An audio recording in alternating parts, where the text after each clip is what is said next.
Friends, good evening. तो इस समय मैं ओपीसी डेंटल हॉस्पिटल में हूँ। एक्चुअली मुझे आप लोगों को इम्पॉर्टेंट चीज़ बतानी थी। हम लेडीज़ में ब्रेस्ट कैंसर एक ऐसी बीमारी है जो कॉमन है, वो किसी को भी हो सकती है। इसके लिए हमें ये नहीं वो देखता है बीमारी कि हम हेल्दी हैं या दुबले हैं या पतले हैं, मोटे हैं, क्या हैं, उससे फ़र्क नहीं पड़ता है। मेरी प्रॉब्लम है कि मुझे भी ये हुआ है, मुझे कैंसर नहीं हुआ, लेकिन सिम्टम्स जो थे वो थोड़ा बहुत यही थे। तो मुझे यही सारी लेडीज़ों से बताना था कि आप लोग को अगर कुछ भी ब्रेस्ट में या कंधे पे या स्टमक में, पेट में या बैक साइड आपको कहीं भी ऐसा कुछ भी हुआ तो इमीडिएटली आप डॉक्टर को दिखाइए।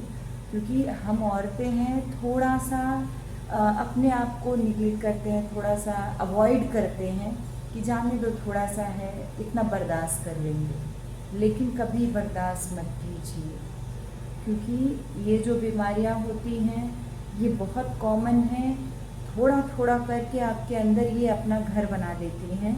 उसके बाद फिर लास्ट में क्या होता है, ये बीमारी बड़ी बीमारी में कन्वर्ट हो जाती हैं और फिर कैंसर जैसी बीमारी होती है, जिसमें औरतों को अपनी शरीर के बहुत इम्पॉर्टेंट महत्वपूर्ण पार्ट को निकालना पड़ता है, जिससे उन्हें बहुत सारी चीज़ों को फेस करना पड़ता है। ये मेरा भी कल ऑपरेशन हुआ है। आज मैं इसीलिए ये वीडियो बना रही हूँ कि हमारी उन सभी बहनों से ये हाथ जोड़ के निवेदन है कि आप लोग अपने ऊपर ध्यान दीजिए। हमेशा याद रखिए, जो आपका नहीं है वो नहीं है। आप उम्मीद किसी से मत कीजिए। आप स्वस्थ रहोगे, सब अच्छा रहेगा। आपके बच्चे, आपके माता पिता, आपके भाई बहन सब आपकी देखभाल भी तभी करेंगे जब आप ठीक रहेंगे। और आपको अपने आप को स्वस्थ रखना है, ये आपकी जिम्मेदारी है। हमारी कई बहनें ऐसी हैं जो ससुराल में जाके शादी के बाद वो बोलती हैं कि अरे नहीं नहीं जाने दो, खाना बाद में खा लूँगी। खाना ख़त्म हो गया, वो खाना छोड़ देती हैं, बोलती हैं अरे नहीं पानी पी के पेट भर जाएगा। ऐसा मत कीजिए। आपको बहुत सारे काम करने होते हैं। सुबह 5 बजे से उठ को रात में 12 बजे तक आप रिमोट की तरह काम करती हैं। कोई आपको ये नहीं बोलता है कि एक काम करो बेटा, आप बैठ जाओ, आपको चाय पानी पिला दूँ। रीज़न, आप ससुराल में हो। बहुत सारे लोग बोलते हैं हम ससुराल में ले जा रहे हैं बहू को, बेटी की तरह रखेंगे, लेकिन कहने की चीज़ें होती हैं। ये मैं हर उस बहन को बताना चाहती हूँ जो शादीशुदा है, जो अपने माता पिता का घर छोड़ के आई है। उन सब बहनों से निवेदन है कि कोई भी आपको तकलीफ़ हो, आप तुरंत डॉक्टर को दिखाइए। छोटी सी छोटी बीमारी आप तुरंत डॉक्टर का सलाह लीजिए। 10 रुपये जहाँ खर्चे करने हैं, वहाँ हम 10,000 क्यों खर्चा करें। 10,000 आप खर्चा भी करो, समय भी आपका नष्ट होगा। उससे अच्छा आप पहले ही इलाज करवा लो। तो आप लोगों से निवेदन है, आप कभी भी आपको ऐसा लगे कि हाँ मुझे कुछ तकलीफ़ है, आप तुरंत डॉक्टर को दिखाइए। आजकल हमारे शहरों से ज़्यादा एक्सपर्ट डॉक्टर गांव में भी होते हैं। ऐसा नहीं है कि सिर्फ शहर में ही इलाज होता है, गांव में भी इलाज होता है। इस समय मैं यहाँ लखनऊ में ओपीसी डेंटल हॉस्पिटल में हूँ। यहाँ के डॉक्टर्स बहुत अच्छे हैं। उन्होंने तुरंत मुझे बताया कि आपको सर्जरी करनी चाहिए, क्योंकि आपके ब्रेस्ट के अंदर पस इकट्ठा हो गया है, जिसको हम मवाद बोलते हैं हिंदी में, वो इकट्ठा हो गया था। तो उसको डॉक्टर ने बोला इमीडिएटली ऑपरेट कीजिए, अदरवाइज़ वो फैल जाएगा, इन्फेक्शन फैल जाएगा। मैंने कल ही ऑपरेशन करवाया है। उसके पहले मैंने मेदांता करके हॉस्पिटल है लखनऊ में, बहुत बढ़िया हॉस्पिटल है, वीआईपी हॉस्पिटल है। वो 1 नंबर का हॉस्पिटल बोला जाता है कि बहुत अच्छी सुविधा है, बट बकवास है। वहाँ पे वो अपना सिर्फ बेड चार्ज बनाने के लिए पहले पेशेंट को बुलाते हैं, फिर वो धीरे धीरे करके आपके पैसे लूटने चालू करते हैं। तो वहाँ जाके आप समय ना गवा के किसी छोटे मोटे हॉस्पिटल में ही दिखाइए। आप नहीं समझ रहे, छोटे हॉस्पिटल भी बहुत बढ़िया होते हैं, क्योंकि वहाँ के डॉक्टर आपका टाइम वेस्ट नहीं करते हैं।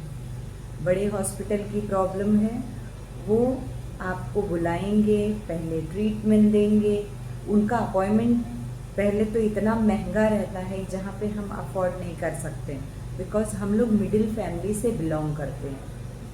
तो वो अपॉइंटमेंट देंगे, 1200, 1500, 2000 इनका अपॉइंटमेंट फ़ीस होता है। उसके बाद वो 2 घंटे 4 घंटे आप लाइन लगा के उनसे मिलने जाओगे। फिर वो बोलेंगे कि ठीक है आप इतने टेस्ट करा लो, उनकी लंबी चौड़ी लिस्ट टेस्ट की आती है। टेस्ट करवाने के बाद फिर बोलेंगे हम दवाई दे के पहले 1 हफ्ते देखेंगे, 10 दिन देखेंगे, उसके बाद हम आपको बताएंगे। प्लीज़ मेरी रिक्वेस्ट है, आप लोग इन सब में टाइम वेस्ट मत कीजिए। मेरा ट्रीटमेंट हुआ, मैं एक छोटे अस्पताल में ही मैंने दिखाया था। वहाँ पे डॉक्टर ने बोला ये आपको ऑपरेट करना पड़ेगा। तो जैसा आप लोग भी जानते हैं, हम लोग कभी एक डॉक्टर पे भरोसा नहीं करते हैं। तो मैंने 3-4 डॉक्टर्स से कंसल्ट किया, उन्होंने सब ने यही बोला कि आप ऑपरेशन करवाइए। रीज़न, उससे जड़ से बीमारी आप ख़त्म करवा सकते हैं। थोड़ा पेन होता है, लेकिन आप बताइए आपकी ज़िंदगी, आपकी लाइफ बच जाएगी। बड़े हादसे होने से अच्छा है हम छोटे में ही अपना इलाज करवा लें। वो चीज़ मैंने किया है।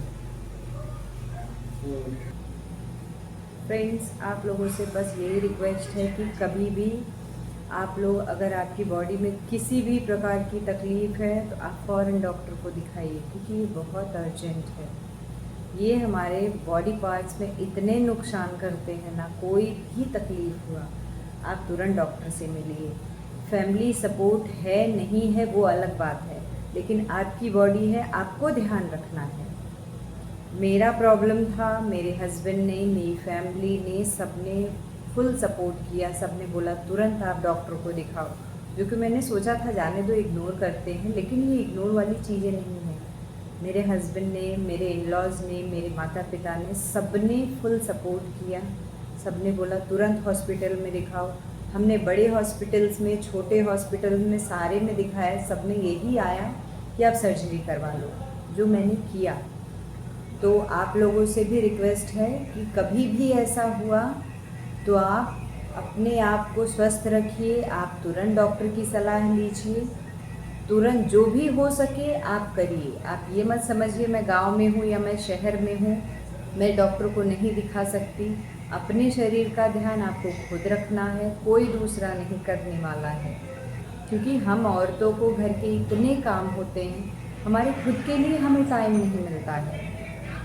तो आप लोग अपने आप का ध्यान रखिए, और कभी कुछ भी तकलीफ़ हुआ तो प्लीज़ आप डॉक्टर से कंसल्ट कीजिए। आप हस्बैंड को बताइए, अपने फैमिली को, मम्मी पापा को, जो भी है आपके घर में, उनको सूचना दीजिए, वो आपका इलाज करवाएंगे, या खुद आप जाइए डॉक्टर के पास। ठीक है, तो मेरी यही आप लोगों से रिक्वेस्ट की है कि आप लोग अपना ध्यान रखिए, स्वस्थ रहिए, खुश रहिए, क्योंकि आपकी लाइफ सिर्फ आपकी नहीं है, आपके बच्चों की है, आपके माता पिता की है, आपके हस्बैंड की है, आपके सास ससुर की है, आपकी ननद की है। हर लोग आप पे डिपेंड हैं। आप कभी भी कोई फंक्शन में जाइए तो आपको नहीं लगता है कि आपकी इम्पोर्टेंस कितनी है वहाँ पे? कोई भी चीज़ लाना है, देना है, खाना है, पीना है, कुछ पूछना है, सब तुरंत बोलते हैं बहू से पूछ लो। बहू एक ऐसी पर्सन है जो घर में हर एक इंसान के मुंह पे उसका नाम रहता है। तो आपकी इम्पोर्टेंट आप खुद समझ सकती हो कितना है। आप 1 घंटे के लिए घर से बाहर निकलोगे तो आपके घर वाले बोलेंगे अरे उनकी दवाई कहाँ है, उनके कपड़े कहाँ हैं, बच्चों के सारी चीज़ें कहाँ रखी हैं, माता पिता के सारी चीज़ें कहाँ रखी हैं, खाना, हर चीज़ में आपका सलाह लिया जाता है। रीज़न, आप इतने इम्पोर्टेंट पर्सन हो कि आपके बिना घर नहीं चलेगा। तो जब आप स्वस्थ रहोगे तो घर वाले भी स्वस्थ रहेंगे। तो ठीक है, धन्यवाद आप लोगों का। आप लोग ये वीडियो ज़्यादा से ज़्यादा शेयर कीजिए, जिससे हमारी जितनी भी फ्रेंड्स हैं, हमारी बहनें हैं, उन सब लोगों को उनकी इम्पोर्टेंट पता चले। Okay, bye, take care.